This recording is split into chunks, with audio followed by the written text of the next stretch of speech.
Hello সবাইকে, কেমন আছো তোমরা সবাই? আশা করছি ভালোই আছো। আমিও ভালো আছি, মানে মোটামুটি আছি। কারণ সেই কবে থেকে আমার কাশি হয়েছে, কিন্তু এখনো সেই কাশিটা কমছেই না। আজকে কতগুলো দিন হয়ে গেল। যাই হোক, সেই শরীর খারাপ নিয়েই আজকে চলে এসেছি ঘুরতে। যতই যাই হয়ে যাক, ঘোরা বন্ধ করলে চলবে না, কারণ ঘুরতে আমি খুব ভালোবাসি। তাও তো এই বছর আমি সেরকম ঘুরতেই যাচ্ছি না, শরীরটা ভালো যাচ্ছে না বলে। আগের বছর তো আমি প্রচুর প্রচুর ঘুরেছিলাম। তোমরা তো এতক্ষণে দেখে বুঝেই গেছো যে আজকে আমি কোথায় এসেছি। হ্যাঁ, আজকে এসেছি ইকো পার্কে, কিন্তু এতটাই লেট করে এসেছি যে পুরো সন্ধে হয়ে গেছে।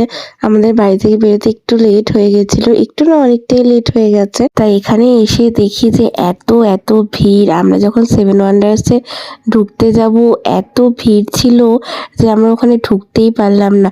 এর আগে আমি অনেকবার সেভেন ওয়ান্ডার্সে এসেছি, কিন্তু সেইভাবে কোনোদিন ফটোও তোলা হয়নি, ভিডিও করা হয়নি। আর বৌদি আর ভাই তো সেভেন ওয়ান্ডার্সে আসেইনি কোনোদিনও, তাই ওরাই বলছিল যে সেভেন ওয়ান্ডার্সে ঢুকবে, তাই জন্যই গেছিলাম। এত ভিড় যে টিকিটই পেলাম না। টিকিট কাউন্টারে এতটাই লাইন যে 150-200 লোকের পেছনে টিকিট কাটতে দাঁড়াতে হয়েছিল। তাও দাঁড়িয়েছিল, তা আমি বললাম যে আর দাঁড়াতে হবে না, চলে আসো। কারণ অত ভিড়ের মধ্যে ভালো করে না ফটোও তোলা যায় না, ভিডিও করা যায় না। অন্য একদিন ফাঁকা থাকবে যখন, সেদিন এসে ফটো তুলি। তাই এদিকটা ফাঁকা ছিল, ওই কারণে আমরা একটু রিলস বানিয়ে নিচ্ছিলাম, যেগুলো তোমরা আমার ইনস্টাগ্রামে বা ফেসবুক আইডিতেও গিয়ে দেখে আসতে পারো। রাখি চক্রবর্তী আমার ফেসবুক আইডি। আর আমার ক্যামেরাম্যান হচ্ছে আমার বৌদি, ওই কিন্তু আমাদের সমস্ত রিলস বানিয়ে দেয়। তো পুরো ক্রেডিটটাই কিন্তু ওরই পাওনা। আমার না কোনো ভিড় ঠিক না একদম পছন্দ না, যে কারণে আমি কোনোদিন আজ পর্যন্ত পার্ক স্ট্রিটে যাইনি। কারণ আমার ভিড় একদম পছন্দ করি না, ভিড়ের মধ্যে যাওয়া।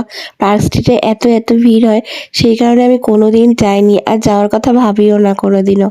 এখানে এই যে দেখো, আমি আর বড়বাবু দুজনে হাঁটাহাঁটি করে রিলস বানাচ্ছিলাম।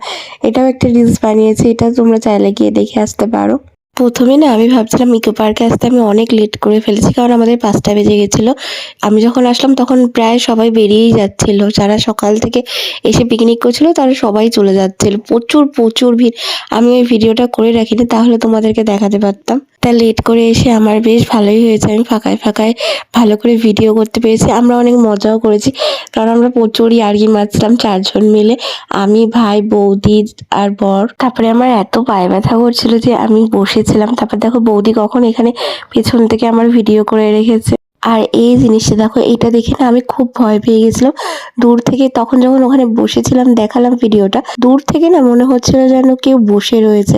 আমি তাই ভয় পেয়ে গেছিলাম যে কে বসে রয়েছে ওই অন্ধকারে।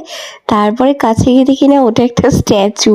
তাই ও কোলে শুয়ে ইয়ার্কি করছিল দেখো। তারপর আর কি ওখান থেকে বেরিয়ে আমরা একটু খাওয়া দাওয়া করে নিলাম, কারণ ইকো পার্কে সেরকম কিছুই খাইনি, শুধু লেজের প্যাকেট, আইসক্রিম, চা এইসবই খাওয়া হয়েছিল। তাই বাড়ি যাওয়ার পথে একটু বিরিয়ানি খেয়ে নিলাম, চিকেন বিরিয়ানি, মাটন বিরিয়ানি দুটোই নিয়েছিলাম। তার ব্লগটা এটুকুই। ভালো লাগলে লাইক করে দিয়ে পেজটাকে ফলো করে দিও।